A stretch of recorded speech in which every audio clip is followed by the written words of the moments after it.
Welcome back to our panel discussion, Strategies to Provide Equitable Access and Prevent Identity Fraud in Government, sponsored by LexisNexis Risk Solutions here on Federal News Network. My guests today are Andrew McClanahan. He's a solutions architect for the government division at LexisNexis Risk Solutions. Patrick Nemeth is the Identity Operations Division Director at the Office of Biometric Identity Management for the Homeland Security Department. John Yuta is Identity Strategist at the General Services Administration, and Sanjay Gupta, the Chief Technology Officer of the Small Business Administration. And I'm your moderator, Tom Temin. Before the break, we were talking about data and use of data to infuse into this whole risk management equation that agencies are dealing with in this era of modern day digital services. And John, let's go to you and talk about how GSA views the idea of infusing data in to identity management solutions that you promulgate across government, and also use in all of the acquisition and supply chain end of things that GSA itself is involved with. Yeah, I think exactly right. Data, in many cases, data the government already has. If not the government, banks, financial institutions, other entities that we have reason to trust is key for identity verification today, because unfortunately there have been sufficient data breaches, and people publish enough about themselves on social media that the things we have historically asked are just not secrets anymore. You know, one could probably track down what street I lived on in third grade without too much trouble in records that are online today. So we're having to shift to things that basically testing interactions you've had with the government in one form or another, and it gets trickier because latency can be an issue. So like let's look at, for example, a passport. There's a fairly large amount of vetting that goes in before someone's issued a passport. So it should be a highly trustworthy document. But the State Department today is not really set up to do a real-time validation of, like, did this name have this passport number issued on this date? They have that data. They're just not set up to do it without much latency. So we're finding there's like a North Star that we'd love to move towards, and we are moving towards, where information the government already has about you combined with things that are intrinsic to you, whether that's biometrics like face or fingerprint, et cetera.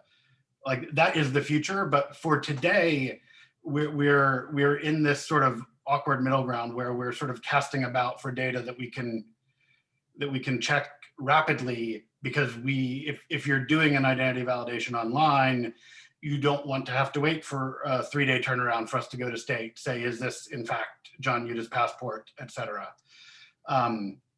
So it's interesting. This is in large part why we're relying on financial and credit history so much, is that there's a little bit more of an ability to turn those responses around quickly. But we'd really like to get to a space where it's a little bit more equitable. Somebody who doesn't have a long credit history, whether that's because they've recently come to this country and their banking previously had been elsewhere, if they had it at all, or a young college student, something like that, we don't want to exclude them. Then the other place where we're getting a little bit, not doing anything here yet, but starting to explore, Patrick mentioned emergency situations. There might be a case where a person has passports, licenses, other documentation, but it was lost because of an emergency. How do we verify that person and validate that they're eligible for whatever emergency benefits they're seeking? We don't necessarily know the answer to that yet, but we want to explore if somebody, say, is a veteran and has a long history of being treated at a VA hospital, can we rely on the doctors at the hospital to say, yes, this person is known to me, he is John Yuta. So that's sort of it. You've hit on sort of the interesting new ground that we're starting to break here.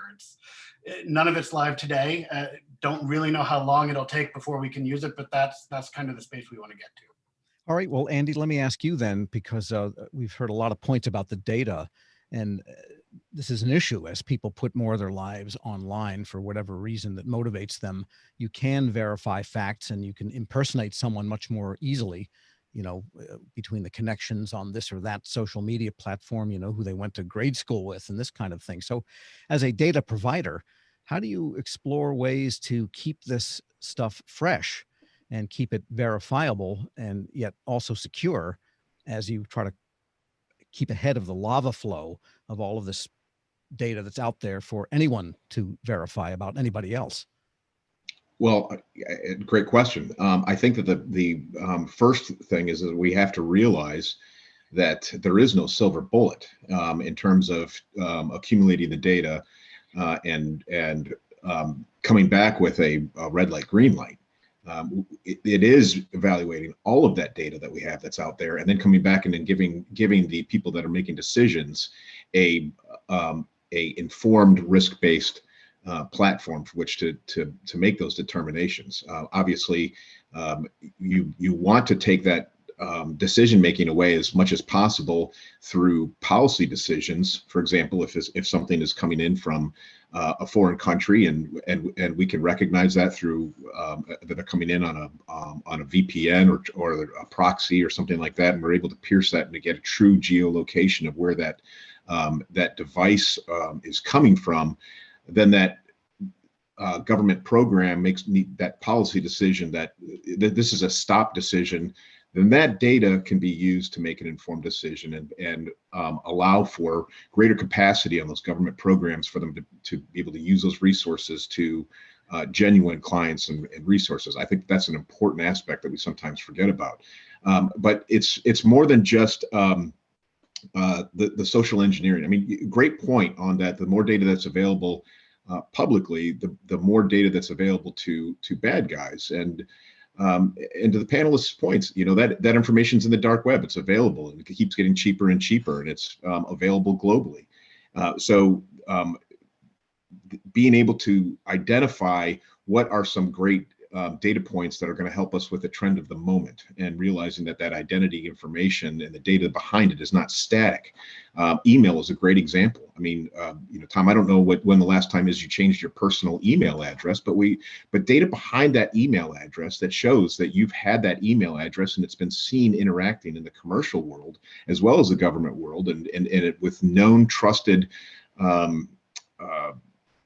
data points, and that is a great point. I mean, same with social media. Has somebody just created a Facebook account and all of a sudden is sending you a friend request? Well, it doesn't take a genius to say, I don't know this person. That same perspective can be happening at the government level, and it's important for us to always also realize, to Sanjay's earlier point about the information behind entities. Well, a business doesn't commit fraud; it's the people that are behind that business. So being able to get that data that's in there, and it's more than just the identities or the information about that entity. It's really being able to link those two aspects together confidently and being able to provide informed decisions, not some big haystack that a government program has to go through looking for that needle.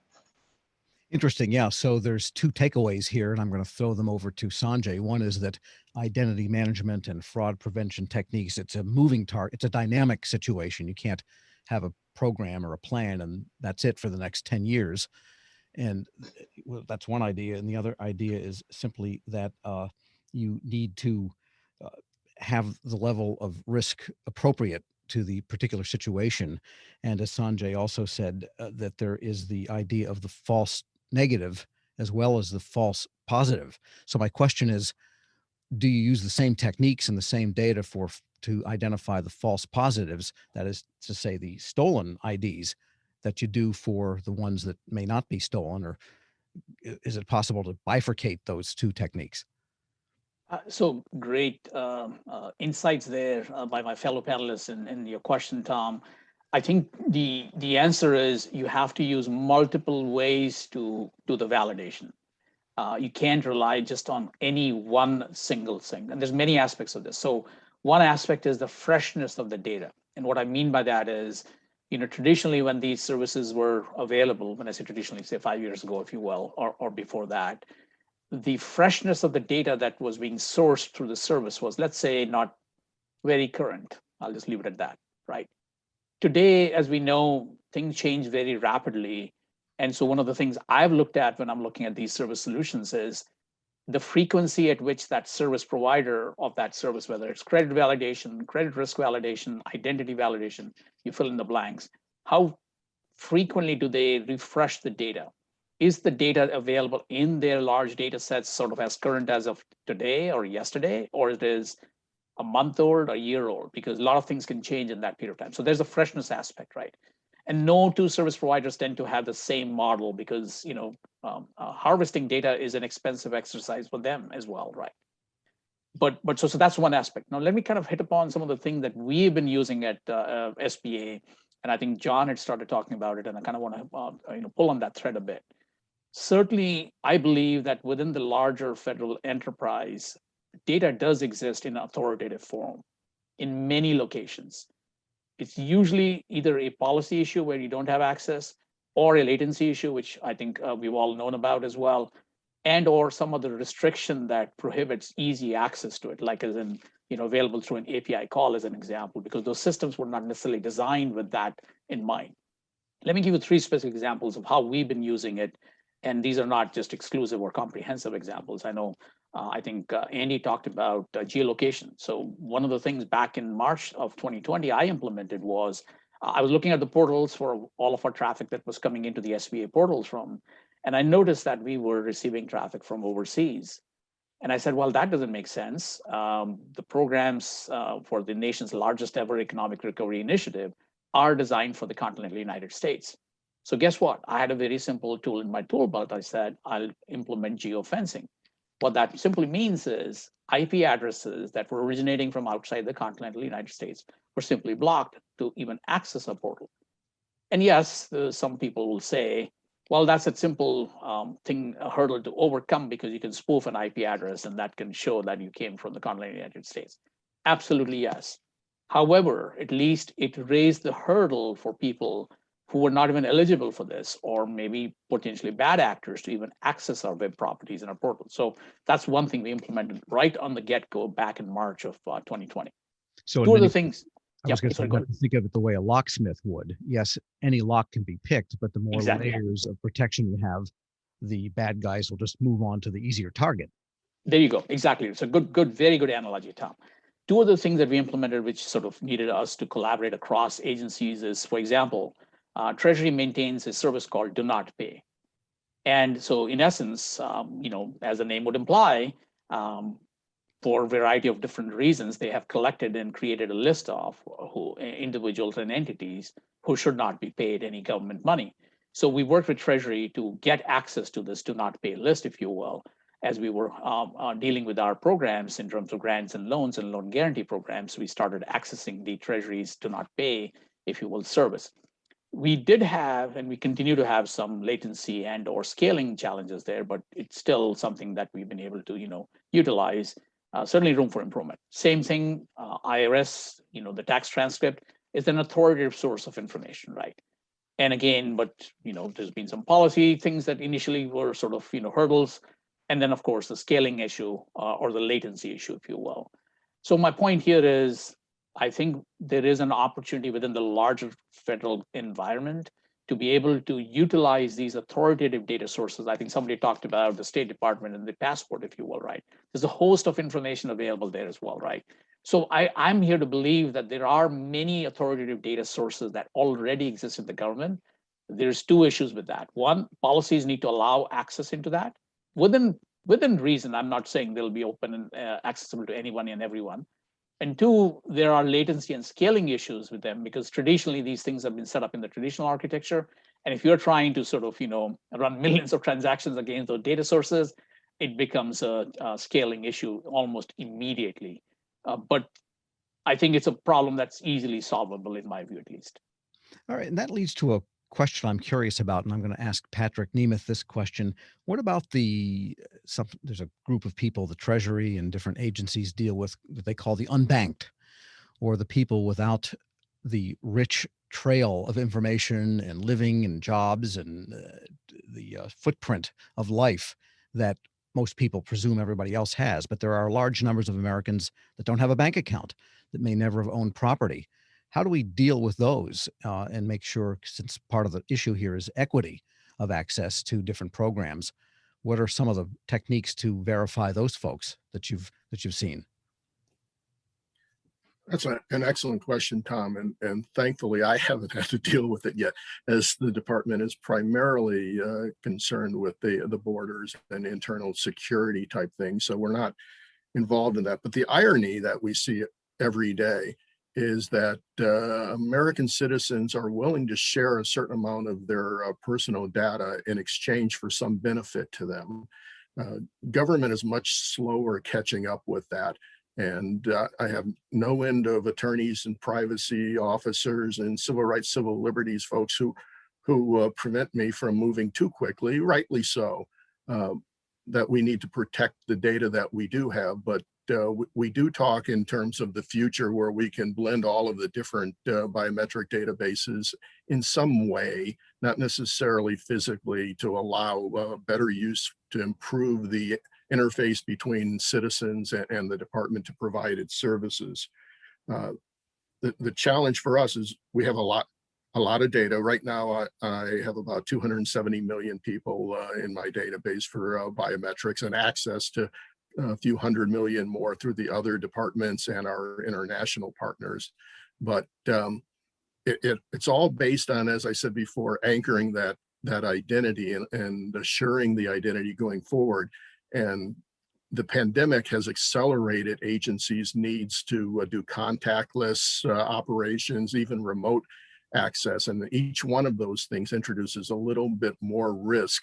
So you really have to continually do your risk benefit equation to make sure that you're not giving up more than you want to.